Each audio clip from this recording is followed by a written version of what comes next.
નમસ્કાર વિદ્યાર્થી મિત્રો, ધોરણ 5 ગુજરાતી વિષય દ્વિતીય સત્ર અંતર્ગત આપણે 10મો પાઠ ભૂલની સજા તેના સ્વાધ્યાય પોથીના પ્રશ્નો વિશે આજે ચર્ચા કરવાના છીએ. ભૂલની સજા એ એક નાટક છે જે લખ્યું છે પ્રકાશ લાલાએ. પહેલો પ્રશ્ન છે, અબ્રાહમ લિંકન ભણવાની સાથે સાથે બીજું શું કરતો હતો? હરવા ફરવાનું, રમવાનું, નોકરી કે ખેતી? જવાબ છે સી, નોકરી કરતો હતો. બીજો પ્રશ્ન, શિક્ષકના મતે અબ્રાહમ લિંકન કેવો વિદ્યાર્થી હતો? આળસુ, મહેનતુ, ઠોઠ કે તોફાની? જવાબ છે બી, મહેનતુ. ત્યારબાદ અબ્રાહમ લિંકન સાહેબ પાસે કઈ વસ્તુ લેવા માટે આવ્યો હતો? પૈસા, પરિણામ, ચોપડી કે પેન્સિલ? જવાબ છે ચોપડી, સી, ચોપડી. ત્યારબાદ અબ્રાહમ લિંકન રાત્રે સૂતા સૂતા શું કરી રહ્યો હતો? તારા ગણી રહ્યો હતો, વાતો કરી રહ્યો હતો, વિચારો કરી રહ્યો હતો કે પુસ્તક વાંચી રહ્યો હતો? જવાબ છે ડી, પુસ્તક વાંચી રહ્યો હતો. પાંચમો પ્રશ્ન, અબ્રાહમ લિંકનની બેદરકારીને કારણે પુસ્તકની શી દશા થઈ? પુસ્તક રસ્તામાં પડી ગયું, પુસ્તક કોઈ ચોરી ગયું, પુસ્તક ફાટી ગયું કે પુસ્તક વરસાદના પાણીમાં પલળવાથી ખરાબ થઈ ગયું? જવાબ છે ડી, પુસ્તક વરસાદના પાણીમાં પલળવાથી ખરાબ થઈ ગયું. ત્યારબાદ છઠ્ઠો પ્રશ્ન, ખૂબ વિચાર કર્યા પછી અબ્રાહમ લિંકને કયો નિર્ણય કર્યો? સાહેબની સામે જૂઠું બોલવાનો, સાહેબને સાચી વાત કહી દેવાનો, સાહેબ સામે ન જોવાનો કે પછી શાળા છોડી દેવાનો? તો જવાબ આવશે બી, સાહેબને સાચી વાત કહી દેવાનો નિર્ણય કર્યો. ત્યારબાદ અબ્રાહમ લિંકને પોતાની ભૂલ કબૂલી લેતા શિક્ષકે શું કર્યું? લિંકનને માફ કરી દીધો, લિંકનને ઠપકો આપ્યો, લિંકનને સજા કરી કે લિંકનને શાળામાંથી કાઢી મૂક્યો? જવાબ આવશે લિંકનને માફ કરી દીધો, એટલે આવશે એ. ત્યારબાદ શિક્ષકની માફી મળી જવા છતાં અબ્રાહમ લિંકન શા માટે પુસ્તકની કિંમત ચૂકવવા માગતો હતો? શિક્ષકને સારું લગાડવા માટે, તેની પાસે બહુ પૈસા હોવાથી, પોતાના મનની શાંતિ માટે કે સજામાંથી બચવા માટે? જવાબ છે સી, પોતાના મનની શાંતિ માટે. ત્યારબાદ નવમો પ્રશ્ન, શિક્ષકે અબ્રાહમ લિંકનને મનની શાંતિ માટે કયું કામ આપ્યું? રોજ સવારે પોતાના ઘરે આવી બાગકામ કરવાનું, રોજ સવારે પોતાના ઘરે આવી સફાઈ કામ કરવાનું, પોતાની સેવા ચાકરી કરવાનું, પોતાના ઘરે રસોઈ બનાવવાનું? આમાંથી કયું કામ આપ્યું? તો જવાબ છે એ, પોતાના ઘરે આવી અને બાગકામ કરવાનું. તો આ સમગ્ર 9 આપણે પ્રશ્નો જોયા. હવે આગળ જોઈએ. પ્રશ્ન નંબર 2, કાઉન્સમાં આપેલા વિકલ્પમાંથી યોગ્ય વિકલ્પ પસંદ કરી ખાલી જગ્યાઓ પૂરો. પહેલી ખાલી જગ્યા, મને એકાએક ઘર છે. સાંભળ્યું છે કે સાંભળ્યું છે? એમાંથી શું આવશે? સાંભળ્યું છે. મને એકાએક ઘર સાંભળ્યું છે. બીજું, આ ચોપડી તો પલળીને ખાલી જગ્યા ખરાબ થઈ ગઈ છે. તદ્ન કે તદ્દન? બંનેમાંથી કયું આવશે? આ આવશે તદ્દન. બે છે ને, બે દ છે આ, તદ્દન. આ ચોપડી તો પલળીને ખરાબ થઈ ગઈ છે. ત્રીજો પ્રશ્ન છે, બોલ કેમ ચાલે છે ખાલી જગ્યા અભ્યાસ? તારો અભ્યાસ કે તારો અભ્યાસ? તો આવશે તારો અભ્યાસ. કેમ ચાલે છે તારો અભ્યાસ? એવી રીતે. ત્યારબાદ ચોથો પ્રશ્ન, કેટલાક માણસો ખૂબ જ ધૂની સ્વભાવના હોય છે. ધૂની રસ્વ લખાશે કે દીર્ઘ? તો લખાશે દીર્ઘ, ધૂની. બરાબર. પાંચમો પ્રશ્ન, પ્રિયંકાનો ખાલી જગ્યા ખૂબ જ મધુર છે. સૂર કે શૂર? તો આમાં આવશે આ સૂર. સૂર એટલે અવાજ. સૂર ખૂબ જ મધુર છે. ત્યારબાદ છઠ્ઠું, બંટીની ખાલી જગ્યા વૃષભ છે. આ રાશિ આવશે કે આ રાશિ આવશે? તો બંટીની રાશિ વૃષભ છે. ત્યારબાદ નિર્મલ પોતાનું બધું જ કામ ખાલી જગ્યા પતાવી દે છે ફટાફટ. 8મો પ્રશ્ન, ઉતાવળ નથી, ખાલી જગ્યા વાંચીને પાછી આપજે. નિરાતે કે નિરાંતે, કયો આવશે બંનેમાંથી? આવશે નિરાંતે. નિરાતે વાંચીને પાછી આપજે. બરાબર, 2 પ્રશ્ન જોયા. હવે આપણે આગળનો 3જો પ્રશ્ન જોઈએ. પ્રશ્ન 3, નીચેના પ્રશ્નોના ઉત્તર એક એક વાક્યોમાં લખો. પહેલો પ્રશ્ન છે, શિક્ષક અબ્રાહમને શા માટે ખુશીથી પુસ્તક આપે છે? જવાબ લખીએ. અબ્રાહમની પુસ્તક વાંચવાની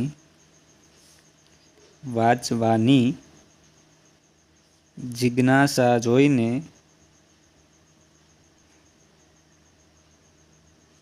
શિક્ષક તેને ખુશીથી પુસ્તક આપે છે. શા માટે આપે છે?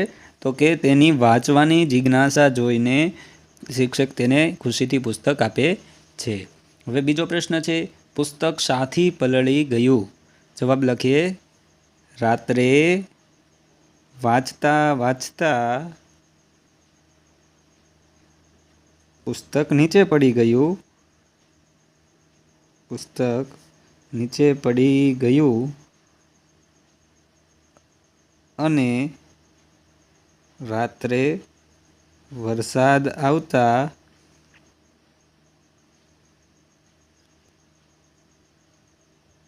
તે પુસ્તક પલળી ગયું. બરાબર, શા માટે પલળી ગયું? તો રાત્રે અબ્રાહમ લિંકન વાંચતા વાંચતા સૂઈ ગયો અને આ પુસ્તક નીચે પડી ગયું અને બરાબર વરસાદ આવ્યો અને વરસાદ આવતાની સાથે બારીમાંથી વાછટ આવી અને બરાબર નીચે પાણી આવ્યું ઘરમાં, રૂમમાં, તો આથી પુસ્તક પલળી ગયું હતું. ત્યારબાદ 3જો પ્રશ્ન છે, શિક્ષક લિંકનને કયું કામ સોંપે છે? જવાબ, શિક્ષક લિંકનને બગીચામાં છોડવાને પાણી પાવાનું અથવા તો પીવડાવવાનું કામ સોંપે છે. ત્યારબાદ અંતે શિક્ષક લિંકનને કેવા ભાવથી જુએ છે? જવાબ, અંતે શિક્ષક લિંકનને અહોભાવથી જુએ છે. 5મો પ્રશ્ન, શિક્ષકને અબ્રાહમ લિંકન પર શા માટે ગર્વ હતો? જવાબ જોઈએ. અબ્રાહમ લિંકન પરિશ્રમપ્રિય અને મહેનતુ વિદ્યાર્થી હોવાથી શિક્ષકને લિંકન પર ગર્વ હતો. સમજાયું શા માટે ગર્વ હતો? તો કે પરિશ્રમપ્રિય અને મહેનતુ વિદ્યાર્થી હતો એટલા માટે શિક્ષકને ગર્વ હતો. 6થો પ્રશ્ન, શિક્ષકે લિંકનને આપેલું પુસ્તક કઈ રીતે ખરાબ થઈ ગયું? તો પુસ્તક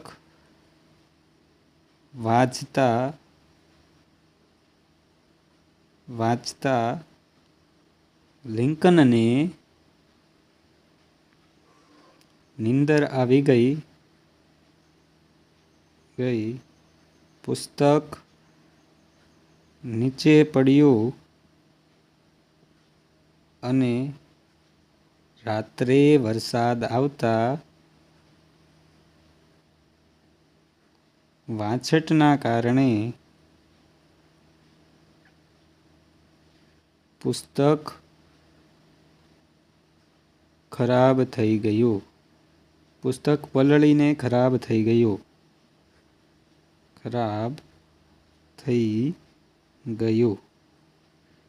બરાબર.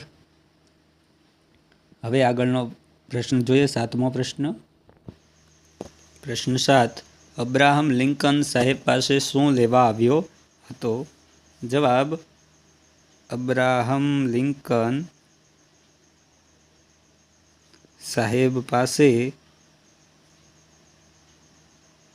ચોપડી લેવા આવ્યો હતો. 8મો પ્રશ્ન. અબ્રાહમ લિંકન ભણવાની સાથે સાથે નોકરી શા માટે કરતો હતો? જવાબ: લિંકનના માતા પિતાને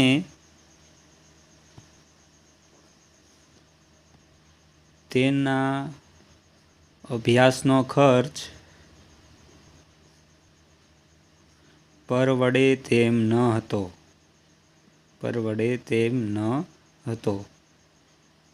તેથી લિંકન ભણવાની સાથે સાથે નોકરી કરતો હતો.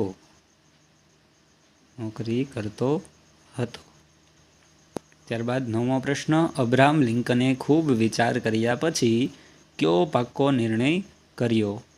જવાબ: અબ્રાહમ લિંકને ખૂબ વિચાર કર્યા પછી શિક્ષકને સાચી વાત કહી દેવાનો નિર્ણય કર્યો. બરાબર. હવે આગળનો પ્રશ્ન છે. નીચેના પ્રશ્નનો ટૂંકમાં ઉત્તર લખો. અબ્રાહમ લિંકન સાહેબ પાસે કેમ આવ્યો હતો? આપણે તેનો જવાબ લખીએ. સાહેબે વર્ગમાં જે પાઠ શીખવ્યો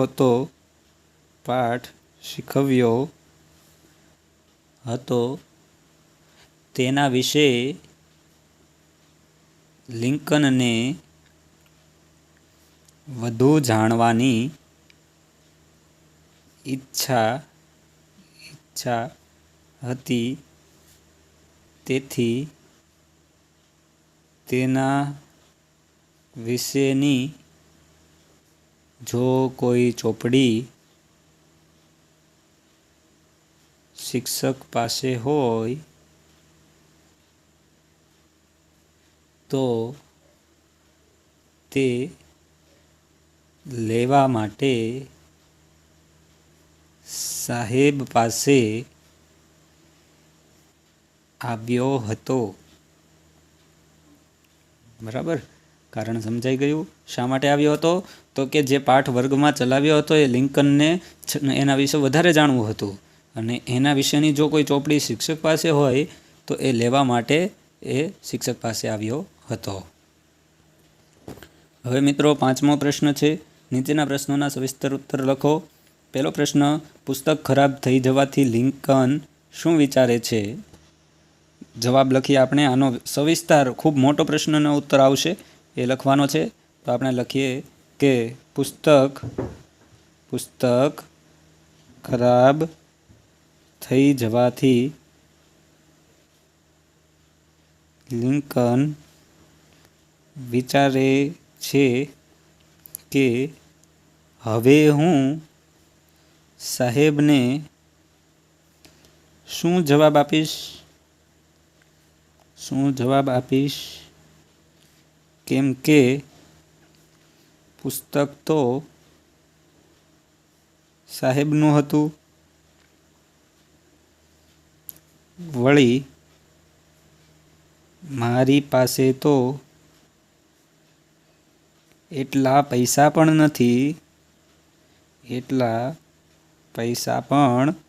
નથી કે હું નવી ચોપડી ખરીદીને સાહેબને પાછી આપી શકું. તો પછી કરવું શું? સાહેબની સામે ખોટું બોલું? કે પછી એમ કહું કે પુસ્તક કોઈ ચોરી ગયું છે, કે પુસ્તક કોઈ ચોરી ગયું છે.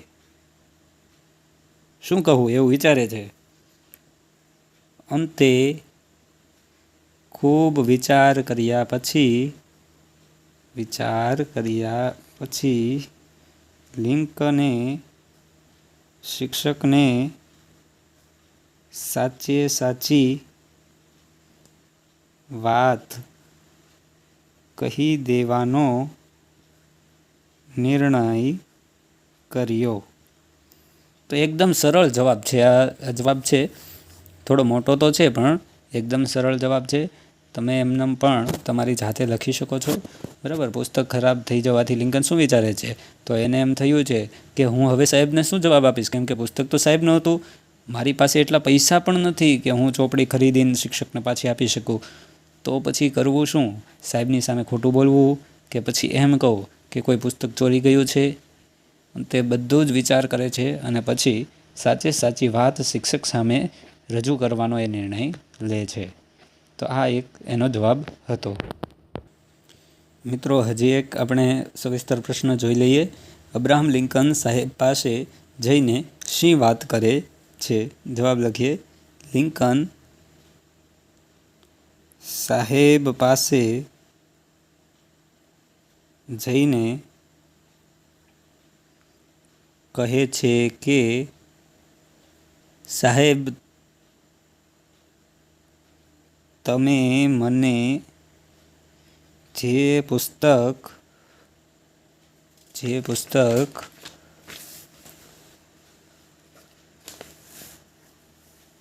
વાંચવા આપેલું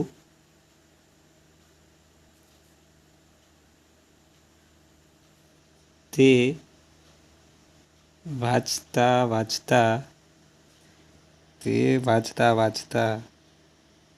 મને રાત્રે ઊંઘ આવી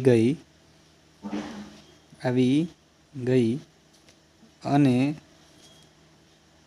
વરસાદ આવતા પુસ્તક પલળી ગયું. હવે તે વાંચવાના કામનું રહ્યું નથી અને હું તમને નવું પુસ્તક ખરીદીને આપી શકું તેવી મારી પરિસ્થિતિ નથી.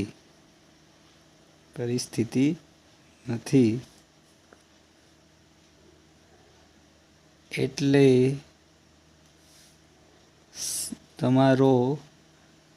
સાહેબ, હું તમારો ગુનેગાર છું. આમ અબ્રાહમ લિંકન સાહેબ પાસે જઈને સાચે સાચી વાત કહી દે છે.